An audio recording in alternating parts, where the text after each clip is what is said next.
17 শতকের শুরুর দিকে পূর্বমুখী নীতির বাস্তবায়নে সাইবেরিয়ার মধ্য দিয়ে বোরিং প্রণালী পেরিয়ে উত্তর আমেরিকার উপকূলে পৌঁছে যায় রুশ সাম্রাজ্য।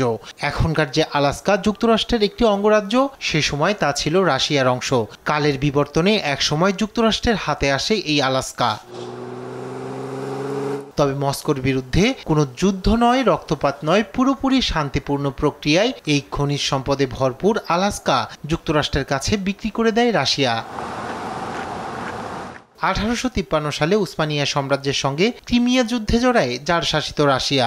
সে সময় জোট বেঁধে রুশ সাম্রাজ্যের বিরুদ্ধে যুদ্ধ করে ইউরোপীয় শক্তি ফ্রান্স ও ব্রিটেন। 1856 সাল পর্যন্ত চলা এ যুদ্ধে হেরে যায় রাশিয়া।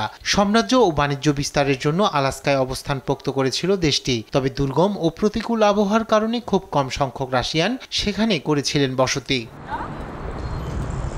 ওই সময়ে আলাস্কার পাশে কানাডায় উপনিবেশ ছিল ব্রিটেনের। তাই দ্বিতীয় আলেকজান্ডার মনে করেছিল, যদি ব্রিটেন আলাস্কায় আক্রমণ করে বসে তাহলে ভূখণ্ডটি রাশিয়ার হাতছাড়া হয়ে যাবে। এই পরিস্থিতিতে 1859 সালে যুক্তরাষ্ট্রের কাছে আলাস্কা বিক্রির প্রস্তাব দেয় রাশিয়া।